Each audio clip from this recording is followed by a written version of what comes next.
Hi. Um, Today is a special day, May the 3rd, 1997. 21 years ago, I walked into a treatment center in Johannesburg, broken and battered, a spiritual wreck, and I proceeded to get clean.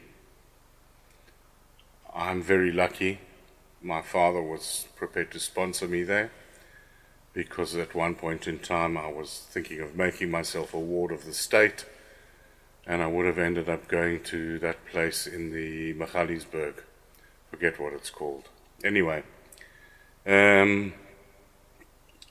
went into a treatment center, and it's been a journey from there, a real journey. I have to thank, first of all, my family, my mother, my sister, my brother-in-law, and all my family all over the world, and my friends in the rooms, my friends out of the rooms, and my higher power. So before I go any further, I need to make the qualifying statement that my name is Gavin, and I'm an addict. I'm 21 years clean today, and thanks to my higher power and just for today, I have managed to stay alive.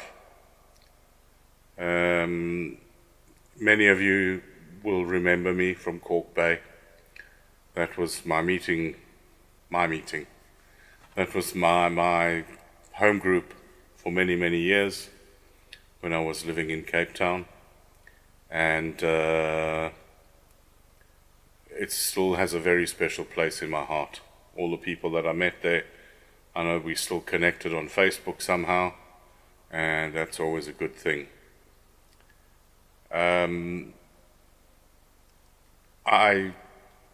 This is like kind of emotional, but I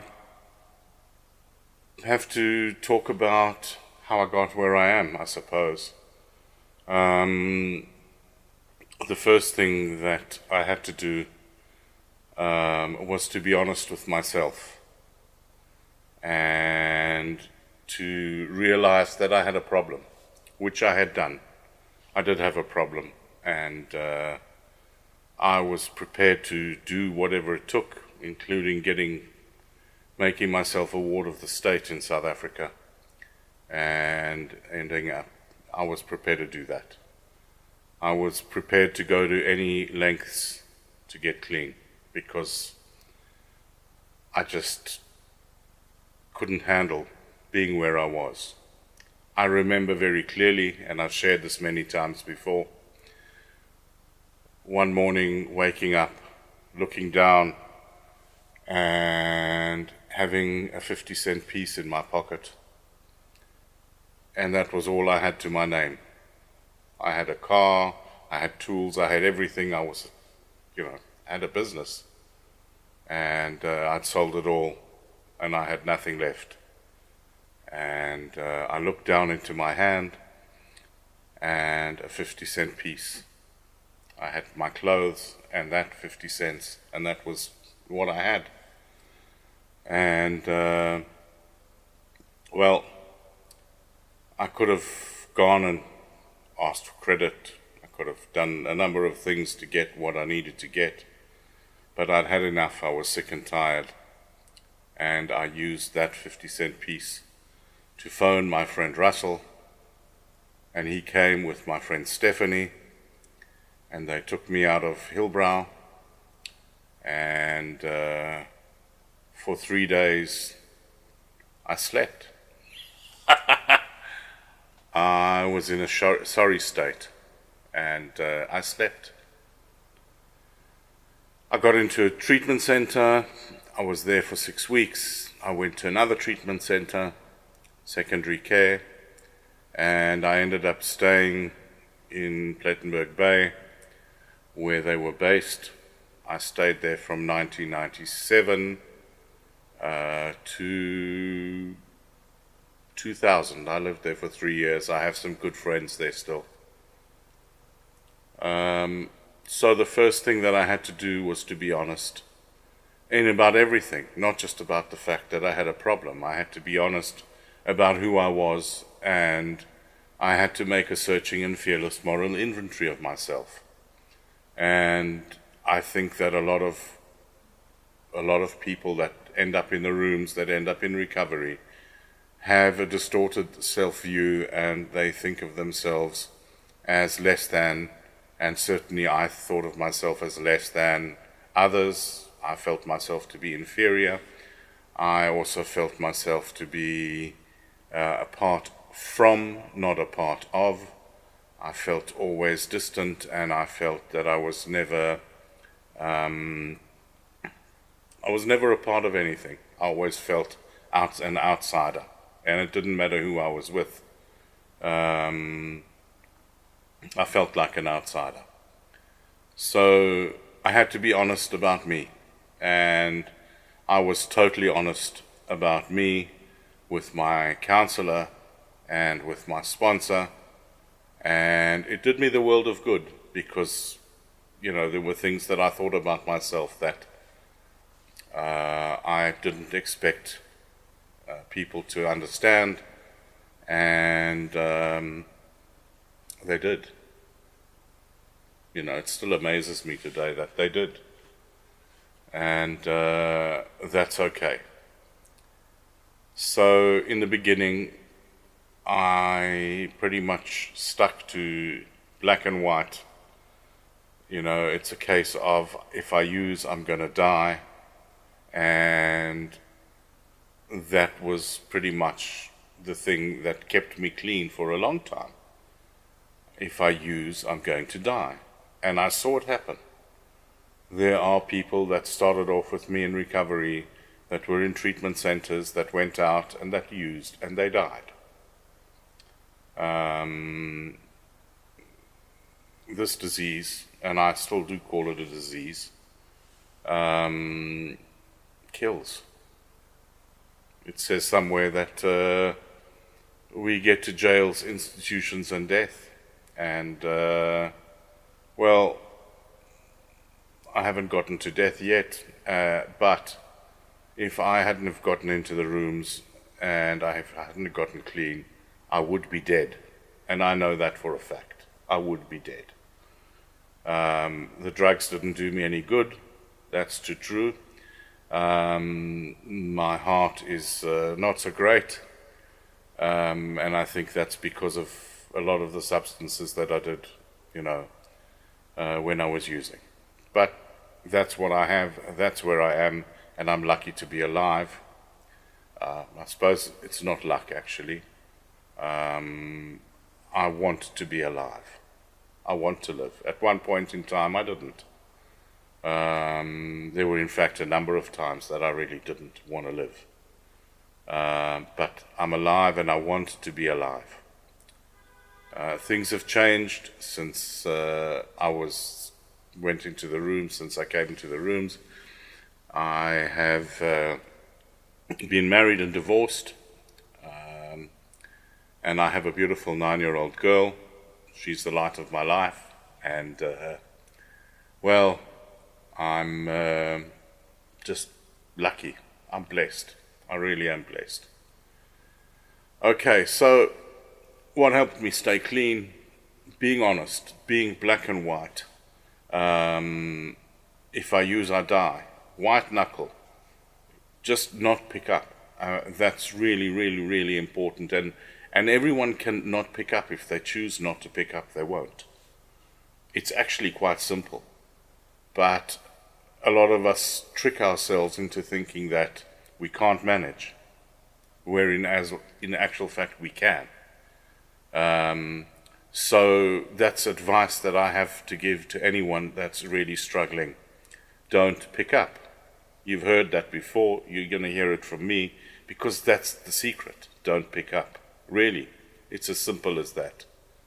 And, you can make excuses.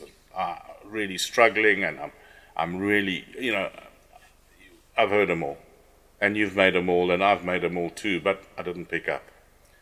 One of my counselors used to say, "Today, hang in there. Tomorrow, I'll even take you if you want to go and score." That was one of the counselors used to say that, and tomorrow never came. That's one of the movies. I think it's I forget what it's called, but it says there on the back of the wall, "Free beer tomorrow." And the guy walks in the next day and he says, "I want my free beer," and he points to the side and he says, "Well, free beer's tomorrow. It's not tomorrow yet." So, go to meetings. Meetings, what do they do? Meetings may seem pointless, and sometimes it seems like they keep you in the same loop. It's possible, okay?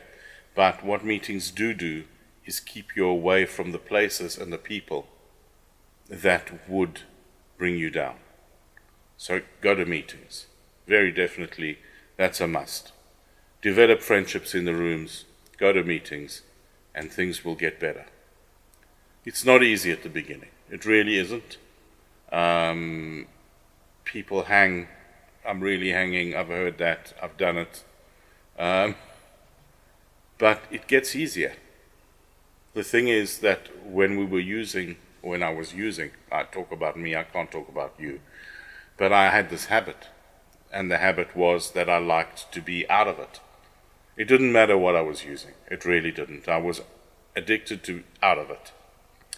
Whether if there was nothing on this side, I used to use something on that side, and I wanted to be out of it, and that was the end of the day. But, with time, one breaks habits, and I'm now in the habit of not being high and not wanting to get out of it. There are still times when I think about it. I can't deny that. But at this particular moment in time, I choose not to use. And it is a choice. As I said earlier, if you choose not to pick up, you won't. But it is a choice. And the moment that you pick up, you lose that choice again. It's as simple as that. So whilst you're not using, you have a choice. And you don't have to use. Anyway, recovery is about developing new paths of doing things. It's about doing what it takes to get what you want. And really, that's part of being honest. You need to be honest about what it is that you really want. If you want to be clean, then you will be. And if you don't, you won't. But it's your choice.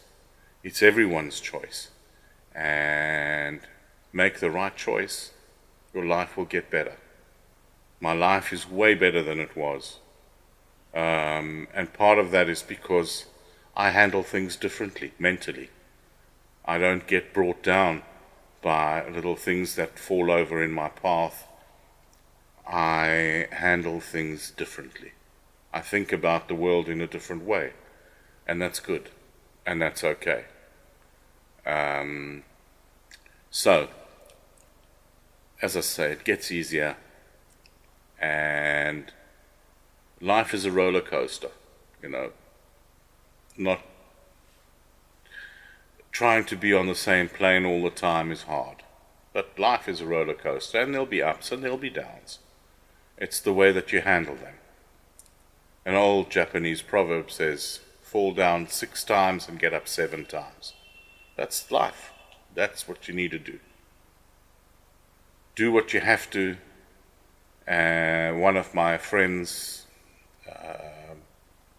who is no longer with us, used to say, if somebody told you that get getting naked and hanging upside down from a lamppost would get you clean, would you do it?